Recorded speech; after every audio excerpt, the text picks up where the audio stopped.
Assalamualaikum warahmatullahi wabarakatuh.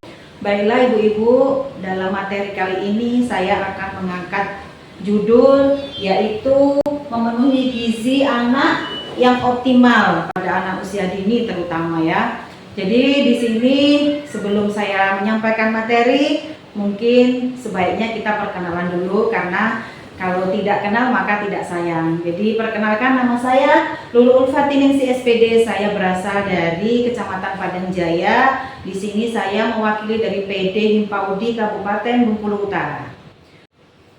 Jadi sebelum saya paparkan materi yang akan saya sampaikan, di sini saya akan mengajak ibu-ibu untuk bertepuk supaya kita lebih semangat lagi.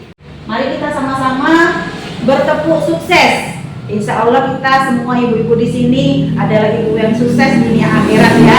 Amin. Tepuk sukses.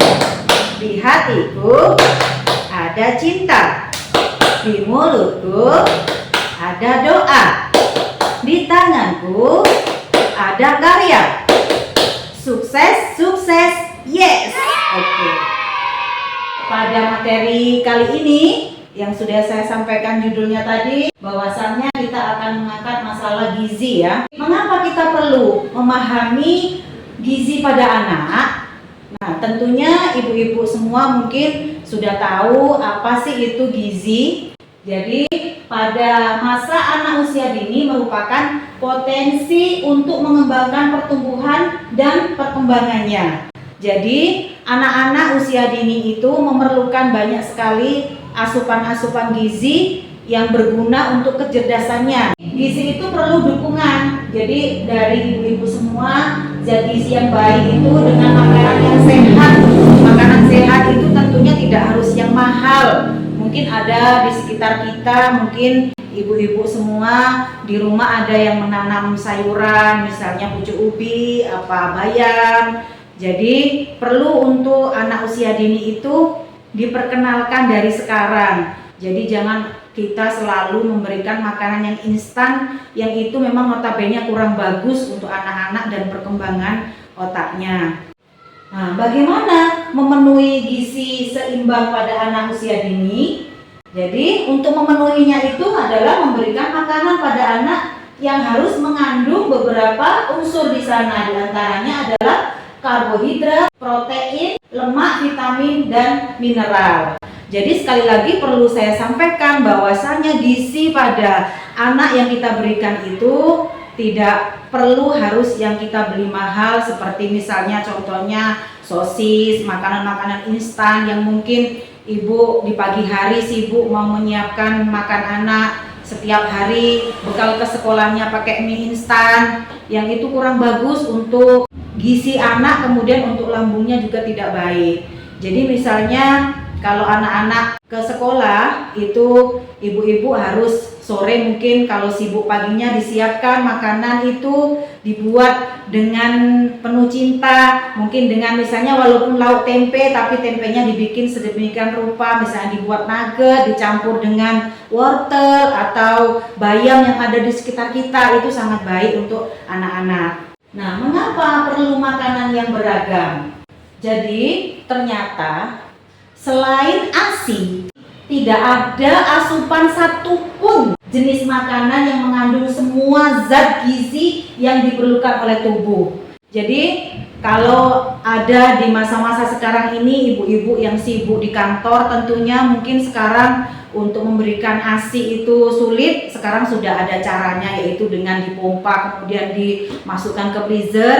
Jadi ibu walaupun anaknya ditinggal masih tetap bisa memberikan ASI kepada sang buah hati. Adanya interaksi antara zat gizi yang dapat membantu proses penyerapan zat gizi dalam tubuh. Nah, ini maksudnya selain ASI tadi, itu kita juga harus perlu makanan-makanan, asupan-asupan lain yang membantu supaya anak tumbuh dengan sempurna, yang saat ini mungkin sudah banyak terjadi di Indonesia ini, khususnya kita adalah termasuk negara yang status stuntingnya lumayan agak tinggi, karena memang sekarang anak-anak itu suka dengan makanan yang instan, minuman-minuman yang instan, jadi dia sulit untuk makan. terutama makan sayur-sayuran dan lauk pauk. Dalam gambar ini sudah tertera di sini bahwa dalam makanan yang bergizi itu terdiri ada sayuran, ada buah-buahan, kemudian ada ikan, ada daging, ada telur. Nah, dengan makanan yang ada ini bisa kita olah menjadi suatu makanan yang bisa menarik buat anak. Tidak harus daging berubah menjadi daging seperti itu ya. Bisa kita blender, kita jadikan buatkan bakso atau siomay seperti itu yang nanti anak-anak akan menyukainya.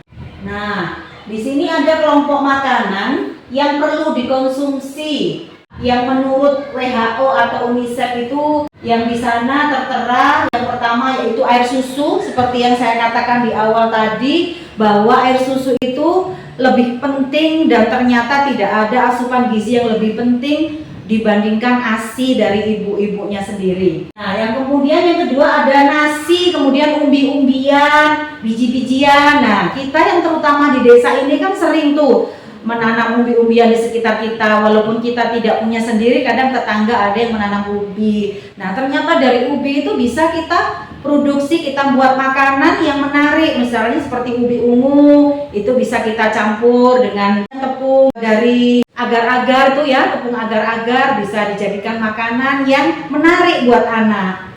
Kemudian ini ada polong dan kacang-kacangan. Nah, ini kalau kacang-kacangan ini kita di sini biasanya kacang hijau seperti itu ya, yang sering dikenal sama anak. Itu yang sering kita buat bubur di rumah, bisa jadi juga di sekolahan sering dikasih juga oleh bu gurunya di sekolah. Nah, kemudian ini ada susu dan olahan susu. Ini susu tentunya susu yang bukan notabene susu cair yang banyak mengandung gula. Tentunya susu yang baik itu adalah susu yang sudah ada nilai dari dinas kesehatan ya, bukan susu yang susu cair yang Indomilk itu. Nah, ini kemudian ada daging merah, daging unggas, ikan mati. Kenapa dikatakan daging harus merah? Merah itu berarti artinya dia masih baru, belum terkontaminasi oleh es atau sudah dibekukan gitu ya. Jadi masih fresh seperti itu.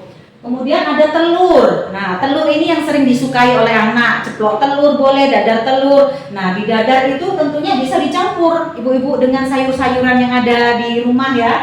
Kemudian ada sayur atau buah kaya vitamin yang berwarna oranye. Nah, biasanya anak-anak suka tuh wortel yang berwarna oranye gitu kan, bisa di jus ya. Kemudian ada sayur atau buah lainnya yang ada di rumah. Kita sering kalau di desa tuh ada pepaya punya sendiri, pisang punya sendiri, jambu batu, jambu air ya. Alhamdulillah itu bisa dimanfaatkan. Jadi tidak harus kita membeli anggur ataupun yang mahal-mahal seperti apel. Di sekitar kita juga banyak buah-buahan yang bisa kita makan. Nah, kiat agar anak makan sehat yang bergizi. Yang pertama, frekuensi makan 3 kali yang utama. Jadi anak itu perlu makan 1 hari 3 kali. Itu harus ditambah lagi dengan 3 kali selingan. Jadi selingan tadi ada kacang-kacangan, ada umbi-umbian, ada buah-buahan, seperti itu maksudnya. Pilih makanan yang terang alami, yang masih fresh ya. Kemudian jaga kebersihan tangan kita dan alat makan. Sebelum kita masak, kita harus mencuci tangan dengan air yang mengalir.